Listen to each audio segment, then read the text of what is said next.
tahun paroki kita mengambil tema tentang keluarga. Artinya betapa sangat sentral kehidupan keluarga di tengah gereja dan masyarakat. Itulah kenapa juga Bapak Suci Fransiskus menyapa kita melalui dokumen Amoris Laetitia, sukacita kasih di dalam keluarga. Dan hari ini kita memasuki novena hari yang ketiga. Yang pertama kita merenungkan tentang keluarga dalam terang sabda. Yang kedua, kita merenungkan tentang tantangan-tantangan dalam hidup berkeluarga. Dan hari ini kita merenungkan memandang Yesus, panggilan keluarga. Panggilan keluarga adalah memandang Yesus, meneladan Yesus dan keluarga kudus Nazaret. Di doa ibuku namaku disebut, di doa ibuku dengar ada namaku disebut. Nyanyi ya. Saya akan nyanyi awalnya dan ada semua refrennya yang mantap dan keras. Waktuku masih kecil, gembira dan senang, tiada dukaku kenang, tak kunjung menyerah. Di sore hari nan sepi, ibuku berteluh, sujud berdoa, aku dengar namaku disebut.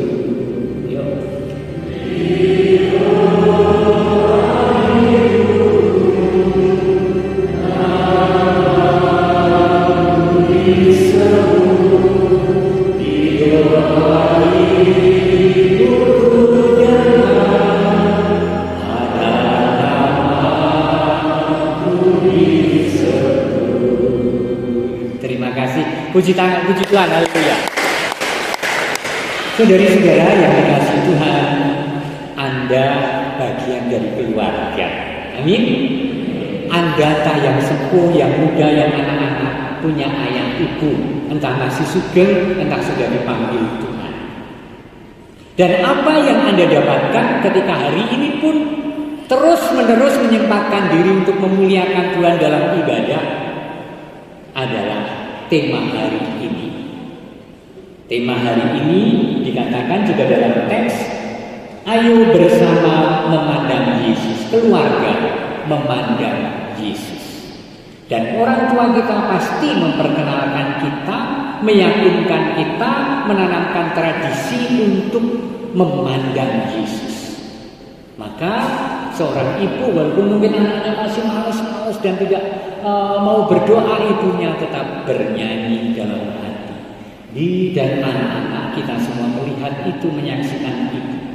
Di doa ibuku namaku disebut, di doa ibuku dengar ada namaku disebut. Entah ibu kita, bapak kita yang sudah ada di surga, entah sekarang sudah sepuh yang kalau malam berdoanya panjang. Itu ibuku sampai hari ini, doanya panjang. Kalau saya datang malam dan mau pamit, ringan kali kalau tengah jam rampung sembahyang wis kewengen kalau mau pulang.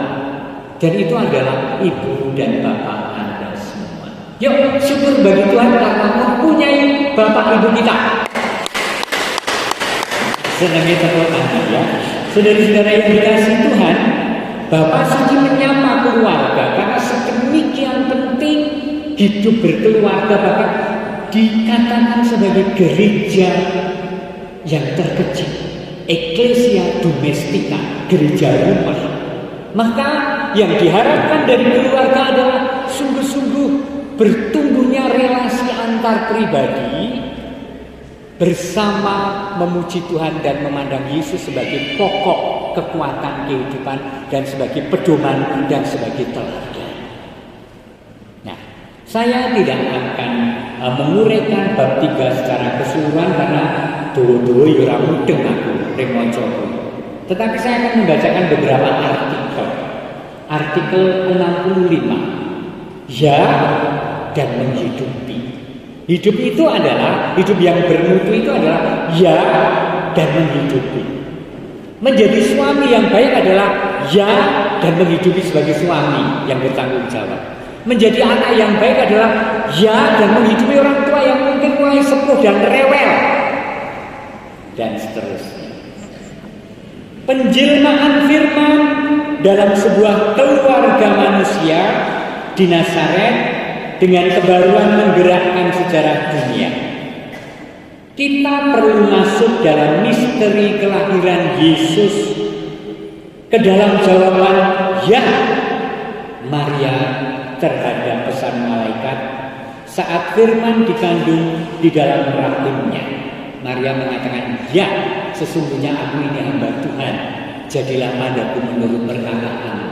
Ya, hari ini aku memilih engkau menjadi pasangan hidupku. Ya, hari ini aku mengandung dan akan mempersiapkan kelahiran anakku.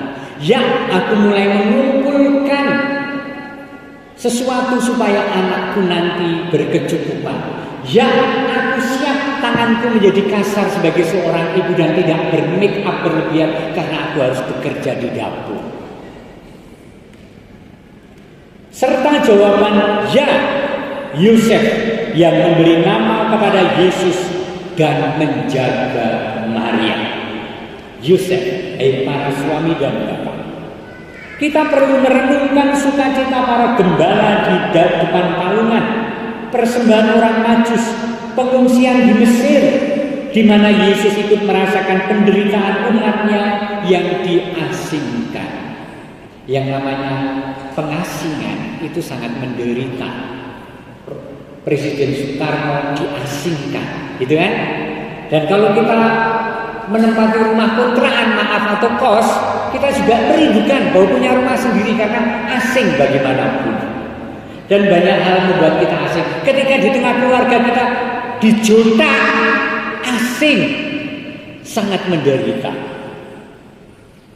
Di mana Yesus ikut merasakan pengungsian umatnya yang diasingkan, dianiaya dan dihina.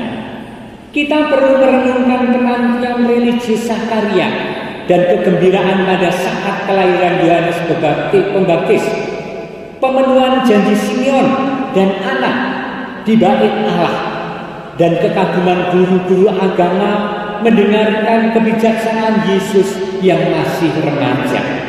Lihat kita diantar untuk mengenang Injil di mana Yesus dan keluarganya sungguh-sungguh sedang memandang Allah. Dan kemudian memasuki kurun waktu 30 tahun saat mana Yesus mencari nafkah bersama Bapaknya dengan kerja tangan, mendaraskan doa-doa dan mempercayai tradisi bangsanya dan dididik dalam iman leluhurnya. Kalau Tuhan Yesus itu saleh tentu saja karena kesaksian hidup Maria dan Yosef pula. Sampai membuahkan hasil misteri kerajaannya. Inilah misteri Natal, rahasia Nazaret penuh dengan keharuman keluarga. Inilah misteri yang sangat memukau Fransiskus dari Assisi, Teresa dari kakak-kakak Yesus, Charles de Foucault, dan juga memuaskan dahaga keluarga Kristiani untuk membarui harapan dan sukacita mereka. Bapak Ibu, saudara-saudara, saya tahu hidup keluarga itu terus berjuang sama dengan hidup menjadi imam dan suster bruder. Tetapi ketika kita menghidupi komitmen ya tanpa seandainya, umpamanya, kalau tetapi apa yang ada kita hidupi, hidup akan menyegarkan karena Allah hadir di dalamnya dan menerangi Anda dan saya. Amin. Yuk kembali pada kata ya dan menghidupi itu. Saudara-saudara yang dikasih Tuhan, ada banyak artikel yang sangat bagus, tetapi saya akan memotong-motong artikel 66. Perjanjian kasih dan kesetiaan yang dihayati oleh keluarga Kudus Nazaret menerangi asas yang memberi bentuk pada setiap keluarga, memampukannya untuk lebih siap menghadapi perubahan kehidupan dan sejarah. Teladan keluarga Nazaret, Yesus, Maria, dan Yosef bisa menjadi asas dan seharusnya menjadi asas dalam kehidupan kita supaya memampukan kita menghadapi perubahan dengan tenang dan mengisinya dengan berbagai hal-hal yang positif. Pandemi, oke, pandemi sangat tidak mudah, tetapi aku menghadapinya. Ada dalam konflik karena salah mengerti antar keluarga dalam keluarga besar, oke, saya harus mengambil sikap yang bijak pada konflik di tengah keluarga kami ini. Siapa yang menjadi dasar? Maria, Yosef, dan Yesus yang menghadapi perubahan tentang dirinya sendiri bahkan. Maria tentu saja secara manusiawi lebih nyaman hidup dengan seorang insinyur. Yosef itu tadi si tukang kayu, pada zaman itu kan sudah insinyur kelasnya pada 2000 tahun yang lalu. Lebih nyaman daripada mengambil pilihan dan menghidupi ya sesungguhnya aku ini hamba Tuhan. Yesus mungkin nyaman menjadi manusia biasa, dan memang dia menjadi manusia dan bahkan mengeluh dan berdoa kepada Bapa, ya Bapa, jikalau mungkin biarlah cawan ini berlalu daripadaku, tetapi bukan kehendakku, melainkan kehendak-Mu yang terjadi. Dan Yesus menghidupi ya tanpa pemberontakan, mengulurkan diri, disiksa dan wafat di sana.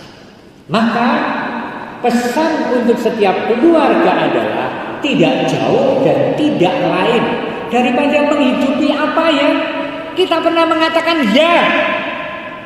Itu bukan sesuatu yang lain. Kita sendiri mengatakan ya.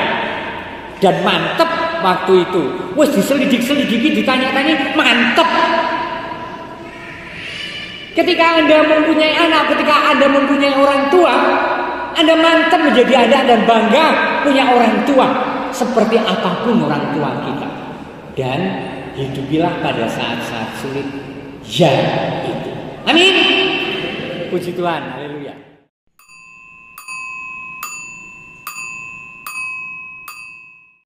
Poin yang kedua, ketika kita berpikir dan merenungkan tentang ya, ada seorang yang ya dan menghidupinya. Ialah yang diceritakan dalam bacaan pertama hari ini. Dialah Stefanus. Seperti apa ceritanya?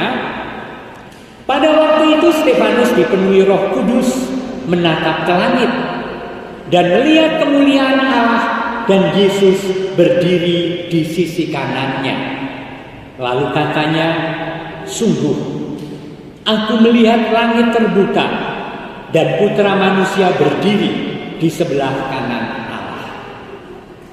Maka berteriak-teriaklah mereka sambil menutup telinga serentak menyerbu dia. Berbeki ternyata kebaikan dan kebenaran itu berbeki, maka harus dimusnahkan oleh orang-orang yang dirasuki oleh roh jahat. Mereka menyeret dia keluar kota dan melemparnya. Anda bisa membayangkan, menyeret dari tengah kota sampai keluar kota, menyeret. Jadi penderitaan yang sangat luar biasa. Dan melemparinya, langsung jedor rampung, melemparinya dengan batu. Dan saksi-saksi meletakkan jubah mereka di depan kaki seorang muda yang bernama Saulus. yang nanti menjadi Paulus. Lihat, karya-karya Allah itu sangat mengagumkan. Saulus yang dengan gagah menyaksikan dan setuju tentu saja bahwa Stefanus dibunuh, nanti dipakai oleh Tuhan, dipertobatkan dan terus menghidupi kata ya dalam sepanjang hidupnya sampai menjadi martir di Roma. Seram ya. Dan ketika Yesus memanggil, ayo saudari-saudara, saya ingin mengatakan tidak ketika Anda siap. Bahkan ketika sekarang kita sedang merenungkan hidup keluarga dan terbukti ternyata saya tidak setia, saat ini juga Allah sungguh bisa mempertobatkan Anda menjadi seorang setia. Paulus ketika dipertobatkan Allah adalah orang yang sedang muntuk-muntuk, orang yang sedang berkobar untuk mencari pengikut Tuhan Yesus untuk ditangkap dan diadili dan dipenjara dan dibunuh. Bukan ketika Paulus sudah bertobat, enggak. Dahsyat. Saudara-saudara yang dicintai Tuhan, terus sedang mereka melemparinya, Stefanus berdoa katanya, ya Tuhan Yesus, terimalah rohku. Sambil berlutut ia berseru dengan suara nyaring, Tuhan, janganlah tanggungan dosa ini kepada mereka. Dan dengan perkataan itu meninggallah ia. Sampai titik terakhir Stefanus memohon supaya Tuhan mengampuni orang-orang ini. Sangat luar biasa, dan itu juga terjadi dalam keluarga kita masing-masing. Saudari-saudara yang dikasihi oleh Tuhan, ayo menghidupi ya dalam komitmen yang seringkali tidak mudah, tetapi menjadi mudah atau menjadi mungkin ketika pengandian-pengandian yang lain itu kita buat. Iki keluargaku, aku wis bangun katresnan, aku sudah berjanji dan mengatakan ya, aku arep nguripi, aku arep sungguh-sungguh memperlakukan setiap pribadi bersama Allah yang selalu memimpin.